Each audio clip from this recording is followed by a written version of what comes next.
All right, Iron Born, y'all. Day number 10, I want to say.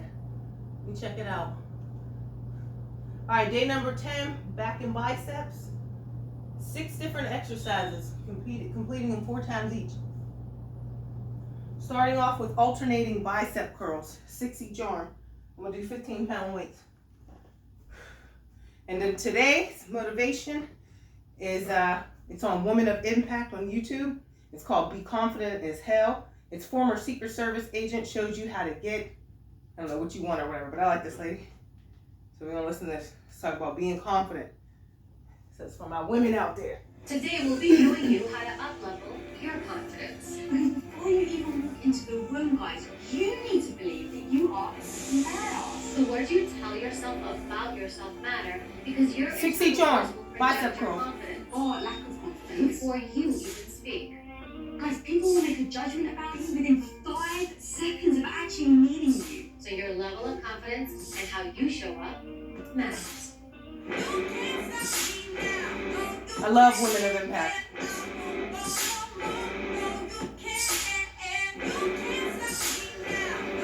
Her name is Evie Pompier. Pompor. Evie Pompora, something like that. I don't know how many I did. When I first met you, one of the questions was when you went into the Secret Service, like, I you know, never how seen did this you one. handle it being a woman up against all these guys? And you freaking knocked me for 6 with your answer. Do you remember what you said to me? I never thought about it as I was a woman. I never thought about my gender. Dude, that hit me so freaking hard. And when you said that, it reminded me actually of the study that I had read where women, if they go into tests, because typically, I don't want to be, gender stereotypes, but typically men are known to be better at maths than women. And so women, when they go into a maths test and they're reminded that they're women, they actually perform worse just because they're reminded that they're a woman. I actually started She to looks think great, about too. how it did you such a service to not think of yourself as a woman going into Secret Service. I guess I base it off of character, which has nothing to do with my gender, with anything. I earned my place here. I trained. I was assessed. 6 each arm. If I throw in my gender, or anything else, right? Now, I'm not making it about my worth and what you've accomplished. You're making it about something that, in a sense, probably has nothing to do with anything. And it's interesting, right? Because we're both about empowering women. But at the same time, you want to empower women, but not give this theme that because you're a woman, you're at a disadvantage. Because you're a woman, things are going to be harder. Because you're a woman, no one's going to listen to you when you say something. Because you're a woman, blah, blah, blah. And so what you end up doing is you end up validating that story. You almost do this self-fulfilling prophecy, where you come in as the underdog because I'm a woman, it's going to be harder. And you bring that energy, you bring that mindset, and it's going to affect you. And it's going to play out in everything you do. We have a limited cognitive load, right? The ability to focus and give energy to something. I don't have the energy to put it into worrying about something that meant nothing, really, in the grand scheme of things. This is the energy I have, and I'm going to put it into something positive. I'm going to put all my focus on what I need to accomplish. So for me, it was always about setting a goal. I set this goal. 5 each arm. My focus is to accomplish it. But the language I use is important. So if you have the mindset, I'm a woman, but you think of it in an empowering way, then great. But if you have the mindset, I got this job and now I'm a woman and what's it going to be like, you're kind of putting yourself at this disadvantage. I guess you could look at it this way. When I went in, I could have been like, oh, I'm the only woman. My mindset was like, yeah, I'm the only woman. She said she was like, yeah, I'm the only woman. When I was first starting in business, as you know, I was like, just gonna help out the husband and his business partners. So I'd walk into these boardrooms and it was Tom and his 2 business partners, and they all had, 15 years of business experience. And I used to walk in there being like very intimidated because I was a woman, these 3 guys, very big, musky men. And I was Musky very men. intimidated. Oh my God, I'm the only woman in the room. And it really did do me a disservice until I started to realize, hang on, why am I saying I'm the only woman in the room? Instead of saying that, go, oh, they've got 15 years of experience on me. Okay, great. They're naturally better at business than me. For now. Because I just haven't put Each in other. years. It's got nothing to do with the fact that they're men and I'm a woman. It's got to do with the fact that they put in 10 to 15 years of work to get where they are, and I haven't. Even now, I still have that thing that's like, oh, you're a woman entering this space. And instead of trying to stop that, I go, okay, maybe this negative voice that I'm hearing that's trying to keep me down, like you said, is absolutely diminishes me. What is it just trying to tell 1 me? minute. Like, instead of feeling badly about it, instead of trying to judge it, what is this thing telling me? So let's say it's walking into the room, it's like, oh my God, you're the only freaking woman in the room. Hang on, negative voice. Is that really what you're concerned about? Or what else could it be? And Next we're doing that's where upright I've rows. learned, oh, I just don't have enough experience. Starting Like, what with do you 10. know compared to them? And I was like, oh, what do I know compared to them? So like taking that negative voice of like, what are you doing? You know, you're just a woman. Like that does come to me. Very honestly, it does. I think it's because it's habit. You've had that negative voice for a long time. And so because it's there and it's made a home within you, now you're trying to You gotta throw it work out of so the hard home. to break You're these trying to negative evict that thoughts. negative voice. It's going to behavior. take time because it's been living there for so long. That's interesting. You're right, but I'm not trying to evict it.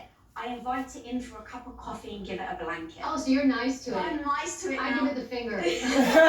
Well, because here's the thing, I used to give it the finger and it didn't freaking go away. It just kept turning up, right? Like every time you open the freaking front door, it was standing there. So I do the opposite. I'm like, oh, come in, have a cup of tea. Yeah, that's what I was doing.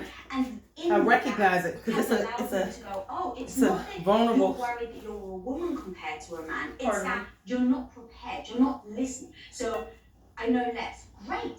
Learn more. 10 upright Oh, rows. I'm not prepared for this meeting. Great, be prepared. And that's been the biggest freaking flip. I really do think that confidence isn't just, it's not like genetics. It's not like you have it or you don't. I really do think it's like a skill that you cultivate. And That's people right. think of confidence as being the end goal. But really I think you build it by gaining competence. And in order to gain competence, you have to start somewhere. And that means you start when you're not competent. You are right about some people may be born with it, but most of the time it's cultivated. Confidence is habit. Are the habits that you have on a day-to-day basis, do they make you confident or do they demolish you? So language, which is what you initially opened up with, how we speak to ourselves, how we think of ourselves. 30-second So rest. that's kind of like the foundation. If you don't have a healthy dialogue with yourself, then it doesn't matter what other people do to you. You're diminishing yourself. So I really think about the way I speak to myself. I won't call myself lazy if I feel unmotivated, because there's nothing lazy about me.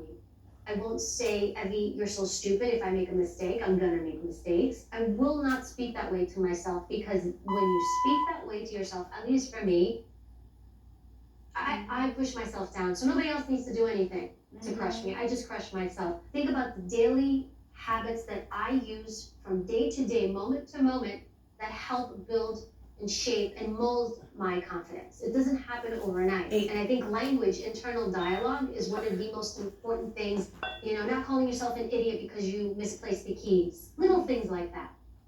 I used to, and it was very detrimental to my self-esteem. Very detrimental. Lisa, you're so fucking dumb. And it would really tear me down.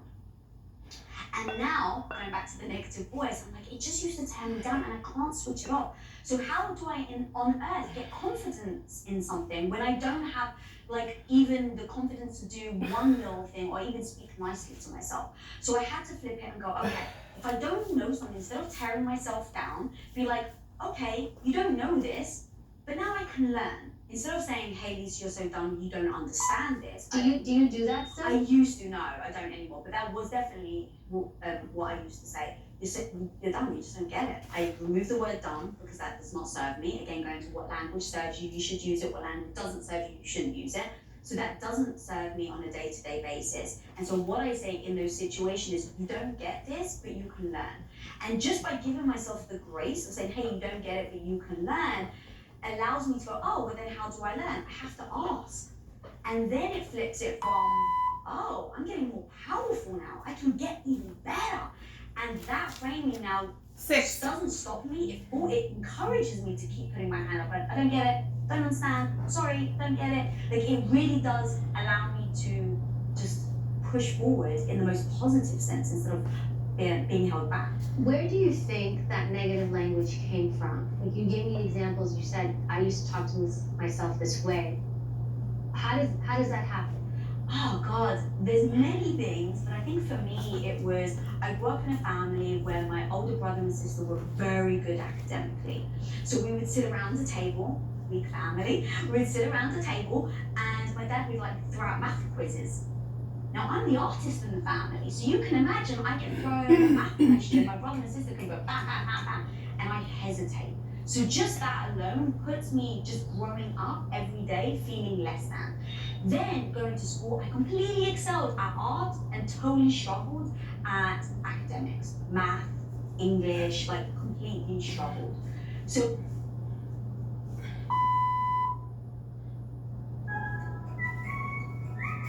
Upright row, y'all.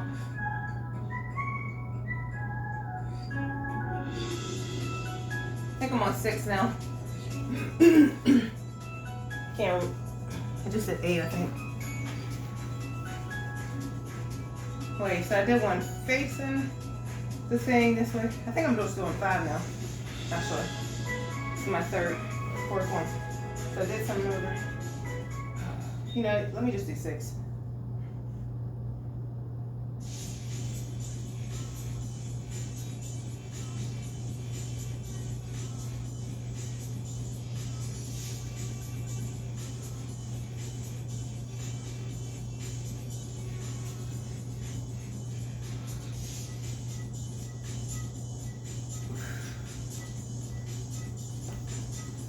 I don't know. Yeah, I feel like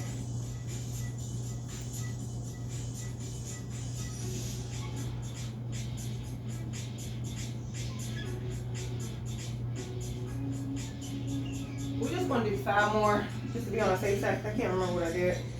There's a tracker down there too on there. I need to start using it.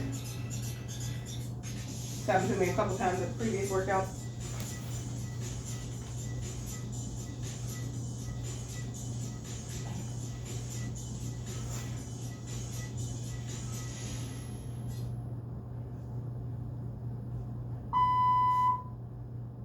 So it built up a self-esteem issue. And then, I think like anything is you get told it enough, you start to believe it, then you believe it. It doesn't matter what happens to you. Even if you start excelling after that, it becomes a part of you. And so I just realized I just have to unwind it. Like instead of beating myself up that it exists, because I can't change my past, the 25-year-old, the 30-year-old Lisa knows better, knows that it doesn't serve me, but it's a habit. You even said, right, in the beginning, it's a habit.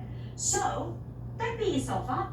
I've got a bad habit, and now I just need to change it. I need to give myself the grace to acknowledge it Now it's a exists. minute rest. And now work on every day unwiring it, changing that habit. And that habit came from every time I go to call myself done, call myself the student. Every time I go to say, Lisa, And we're doing 4 sets of deadlifts. Say yet, right? So I don't have the confidence yet, but I'm going to do it anyway. So reframing, re-saying these phrases, I don't have the confidence yet.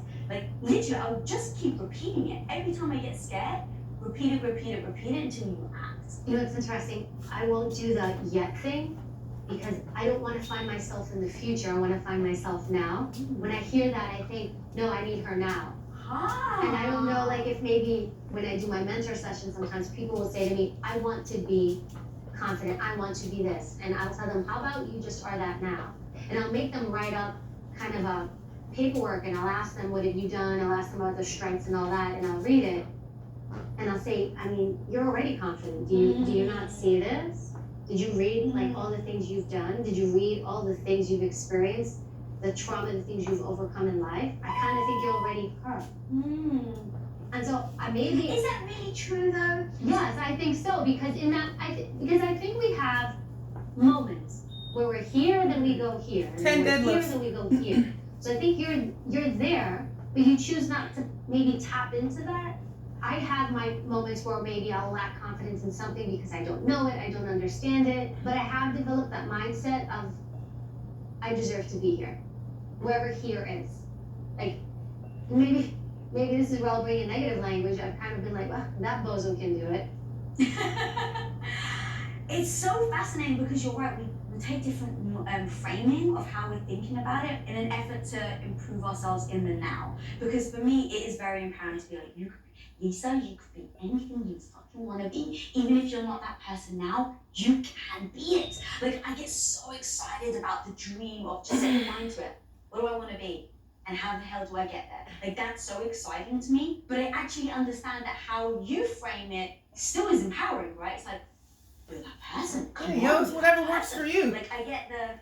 I think when you have people write down what they've accomplished, what they've done, even if it's a negative trauma or experience. I know, it doesn't I'll work have for them me. Write it out, and then I'll lift it up. I'm like, how does someone Saying negative overcome stuff about this myself. Not have confidence? It really does tie into what I was saying about competence. That you need the competence by showing someone, hey, you don't think of yourself necessarily right now as confident, but look at these things, and by focusing and highlighting these things, it shows that they've actually built the confidence. They just don't realize it.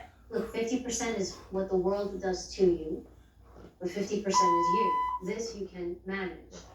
And so if you want to be those things, and you want to change those things, then it's something you can do. 8, y'all. When you manage your confidence and belief in who you are and why you are there and why you are doing something, and you drown out the noise, because a lot of times it is noise, you will focus kind of like on your goal. What's my mission? What's my goal? What's my end result? But if you waste your time listening to the negative language of other people and then letting it live inside of you, then it becomes part of you. And I think if you can recognize this is part of me, how do I maybe either sit down and have coffee with it, or, you know, for someone like me, it's like just shut the door. Either way. Nobody's home.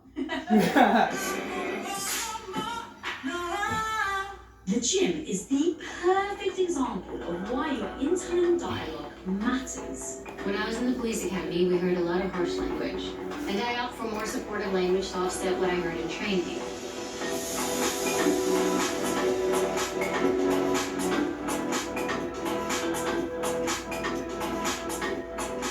I freaking love using harsh language to push myself, and I don't think I can go any further. Yeah, I'm on, Lisa.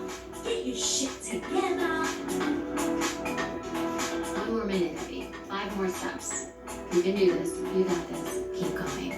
Is that all you're gonna do? That's all you got?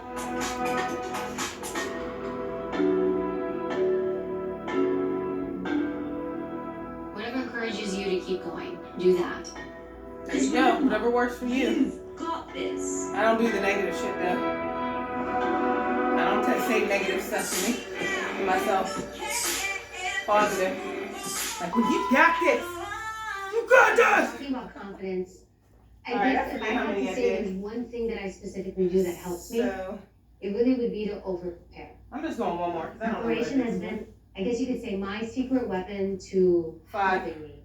So when I look back at all the different things I've done, so like, for example, when I was in the Secret Service, I actually was not very good with the academic stuff. I've never actually been good with academics. I really had to put time and work on it. But then when you go through training, they teach you legal jargon, things that I'd never done law. I didn't know this world. And my first exam, actually, I failed it. My first legal exam in the service, I remember failing it and thinking, I can't blow this. And I realized that I had to put in more than everybody else. The way I could learn, I would write everything. So I would hand write the textbook as a way to learn. I didn't really share with a lot of people because people thought it was nuts, in an extreme, but when I would have these opportunities, I didn't want to lose them. One of the things that calmed me to this day is over-preparing. So when I'm over-prepared, it's one less thing I have to worry about, right? I know what I'm going to say, or I'm prepared in that I have knowledge, or that I've studied. So Shoulder when shrugs are I'm next. over-prepared, now I can actually focus on other things. It actually elevates my confidence in that I understand what I'm going to speak about. I'm going to understand what I'm going to be tested on. It's not an easy thing because you'll look at other people and say, well, that person doesn't have to put in all that time. Why do I? We're all quite different. But for me, over-preparing has definitely helped me to boost my confidence. Even after I left the Secret Service and I began working in television, I didn't understand journalism, I didn't understand TV, and I didn't like feeling like that. I lacked confidence because I didn't understand it. So I went and I applied to Columbia University Journalism School. It was one of the hardest schools to get into. As an adult, I left the U.S. Secret Service and I applied to go back to school, to college as an adult, and I got in, and then I studied journalism and I got my master's degree there.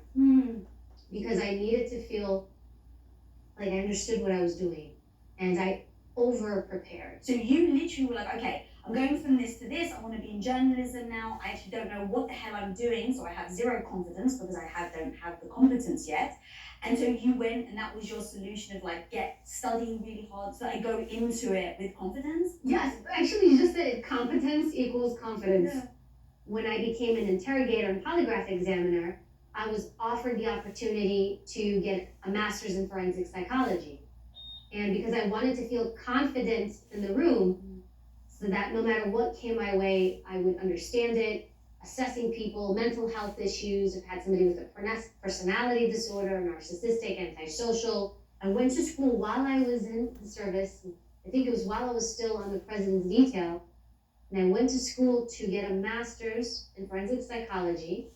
And that was my first master's, so that I could feel confident doing interviews. So impressive. I guess if you would to say what is your secret weapon when it comes to feeling confident, really that is it. Dude, that's so freaking powerful, because here's one thing that I always want to make sure people don't think, oh, it's easy for every Elisa. No.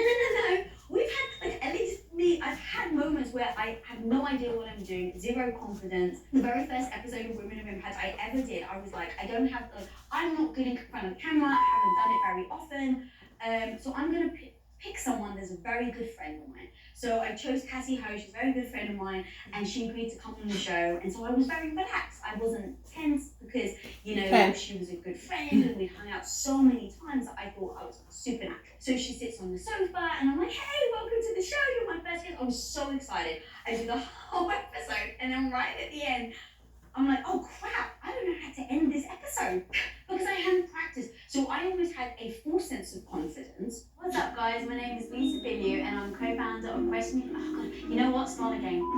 What's up, guys? My name is totally my bad. Alright. So when I found myself in a situation where the unpreparedness hit me, my confidence fucking plummeted. So in that moment, I was like, oh, and there's the episode. I had no idea, so we had to stop it, and we actually had to pause, and I had to talk to my producer, and I had to talk to Cassie, and I was like, guys, how do I end this episode? And thank you for everybody at home for watching and for listening. I adore you, and please, if you haven't already, subscribe, hit that button somewhere along here. 2 more exercises after this. Until next time, and since then, that crippling feeling that I got, I've held on to it, girl. I've held on to it. Because it has taught me such a powerful lesson. Be prepared. Be so over-prepared that no one can catch you ever off guard. So now, as you know, when I have an episode, I have post-its everywhere, I have boards everywhere, I listen to podcasts, I do like at least an entire day of research. Very rarely can throw me or 8, and then we have 6. So we're moving on to the last 2 exercises. Frozen, because that's the point. Remember, it's 8 shoulder when I stepped shrugs, in y'all. front of the camera, that was my biggest fear. What if I freeze? And I did freeze on the first episode, and I learned my lesson. So what you're doing is, it's really interesting because it's actually a strategy that was done in the U.S. Secret Service. When security is done, when security measures are put into place, most people think that what you see when you see the agent standing next to the president, they think that's the security. They think that's the Secret Service. They think that's a security plan. That is nothing. At that point, if you're just a bodyguard in that moment when you're in that function. It's called a shift, but you're just there to block anything that gets through all the layers that have been set in place. It's a reactive part. The majority of being prepared, of being confident in your plan, is actually being proactive. 80% of all the security measures we did, it was proactive, meaning it was all the stuff that was done before the actual event took place. So if I would go somewhere, I remember once I went to Botswana, and I was the agent in charge of preparing for the overall security plan for the First Lady who's gonna come visit. I went there a month out. I was in Botswana for a month in advance, preparing everything. But yet, when you see the First Lady getting off the plane, you just see the agents that are around her walking down. You don't see me working with the embassies, the host country. You don't see me working with the local law enforcement, the military there. You don't see me bringing in the guns, the gear, the ammo, the cars. I mean, all that work. And you don't see me putting a tactical plan in place, everything. And so that no matter what happened, no matter what got thrown my way, 6. there was a plan. Fire, got it. Biological attack, got it. Chemical attack, got it. Radiation, nuclear attack, got it. Hospital, trauma, got it. So there's all these elements so that when things go wrong, which they inevitably do, I didn't have to think my plan was in place. And so you have that confidence of, I've lined everything up. But what you're talking about, and intuitively I do the same thing, is I am proactive, I prepare so that when things happen, I am less reactive. When you're reactive, you're sloppy, you're emotional, you're in that moment, you're gonna make mistakes, you're not sure. And so when you have everything set up for you, you also walk into this, I walked into My fault, y'all. There's only one more exercise. Renegade Rose. That I'm probably gonna keep her alive. Do you have a plan on moments when you're not confident? I study, I over-prepare, I'll call people up. When I used to do the news more, when I did the commentary on an attack or a shooting or something, I'm not an expert in everything. And so I would reach out to people that I knew maybe had special expertise in something and say, hey, can you speak to me about this? I understand it in a bigger sense, but in case the conversation goes technical, I want to be able to articulate myself. I will do the homework because I've had those moments too where you get caught off guard and it's an unpleasant feeling. And I think the trauma you experience in that moment, much like that first episode, kind of really makes you, that hits your confidence because you don't want that to happen to you again. You didn't like the way it felt. Yeah, that's so true. And I guess where I was going with the question, so public speaking, I'm still petrified. Like, it still gets me. I still don't have much confidence when it comes to I can't see on that. the stage. But here's the thing. I've got a plan Renegade when I'm Rose, confident. So prepare. Do I know what I'm talking about? Yes. Do I know the themes? 7, 6, 6, 5. So we're starting off with 7 each arm. Yes. What happens if you go on stage and you say something wrong? I just say, just laugh. Because if everyone else is holding their breath, and so if you're like, everyone else feels nervous for you. But if you're like, that was silly, everyone's just gonna laugh with you, no one remembers, and then you move on. And now I stopped myself because what you said is, at the end of the episode, or with you, it's if something goes wrong, it pulls your confidence down. Yes. And I knew if I was on stage and I do something that messes up, in that moment, how do I make sure I don't panic? How do I make sure my confidence doesn't go back to zero? And so I had the game plan for when my confidence goes, when my confidence hits me. And so it was make fun of yourself. So when I was on stage and I said, my father gave birth to my grandmother, I was like, well, that would be weird. And so I just made fun of myself. And in that moment, everyone laughed and I just kept going. And it didn't dent my confidence.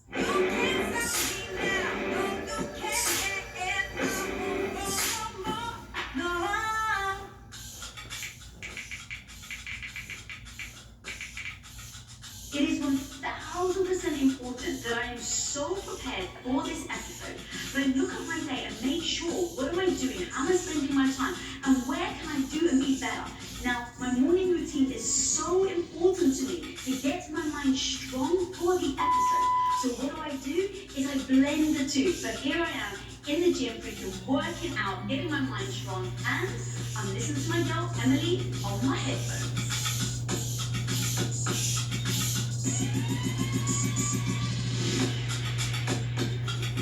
Apart from stalking them on all of their social platforms, I also go to their website. So here we are, Emily's website, and now I'm going to see if I can find information that I can't find on her Instagram and social platforms.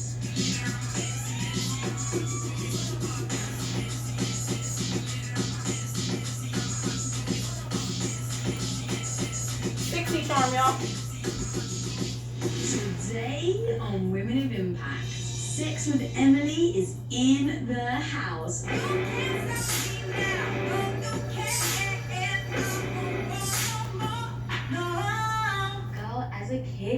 I wore the most boring clothes ever because I so was petrified of being noticed because I was teased a lot. So as a kid, I would wear super freaking baggy pants, like those pants that are like 10 times too big. I wear the really oversized sweaters because I was so insecure. And growing up, I realized, God, I totally missed the mark on being able to use clothes to actually help me get more confidence. It's funny you say that because I didn't think about clothing when I was younger.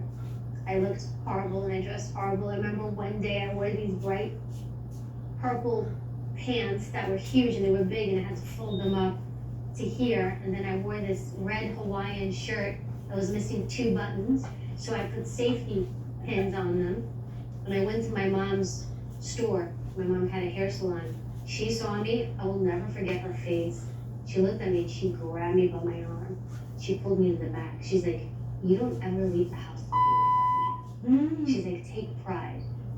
My dad, being very, very Greek, he didn't like that I wore such baggy clothes because he didn't think it was very girly. And he would say to me, how are you gonna find a husband dressed like that? He would say that to me and I never got it. I was like, if anything, I just want to hide.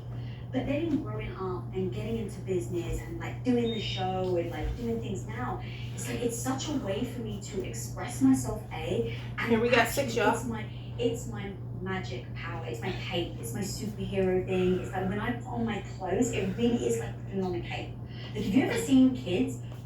Just give a kid a cape, sit back and watch how they behave in 15 minutes. What are they doing? They're freaking jumping on sofas, they're putting their hands and fist in the air like they're a superhero. They actually embody it just by putting on a cape. And so for me as an adult, like, you can see how freaking excited and energized I'm getting by just talking about it. I really do feel like clothes. This is why one of my boots today. It's like, I'm not going to do an episode about confidence without freaking showing up fully confident.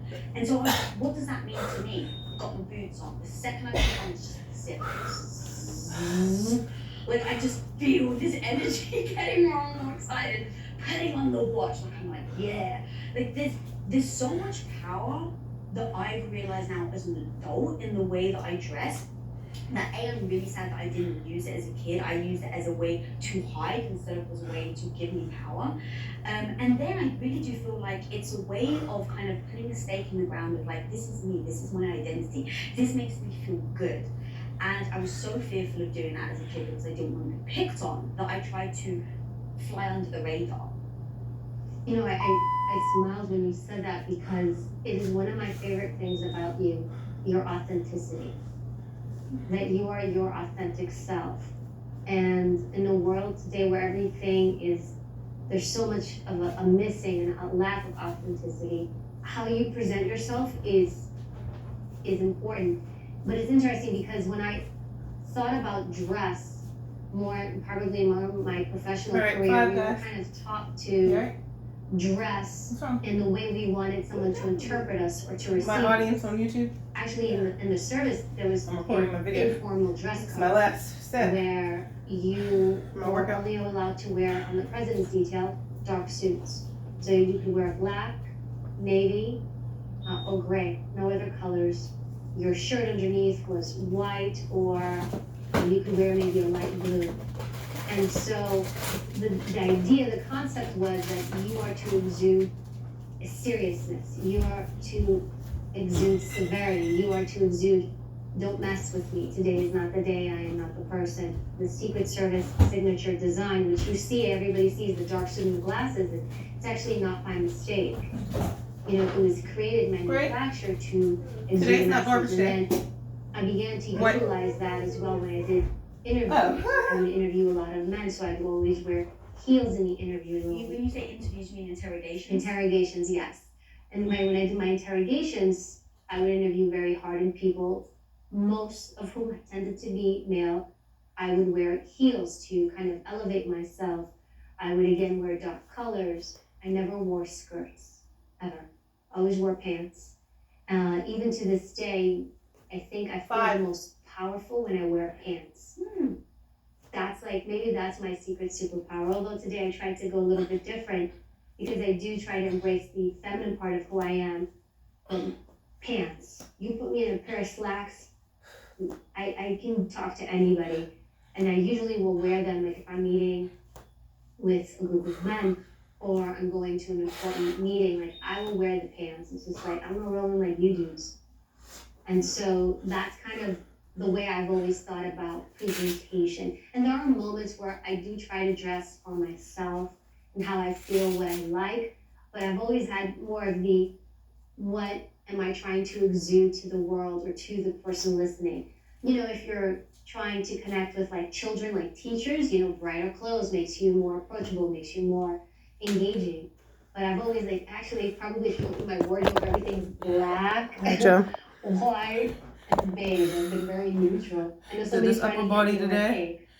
I'm not gonna say who. It's because of the way it's like, use your outfit to We good. convey a message. Yeah, it's so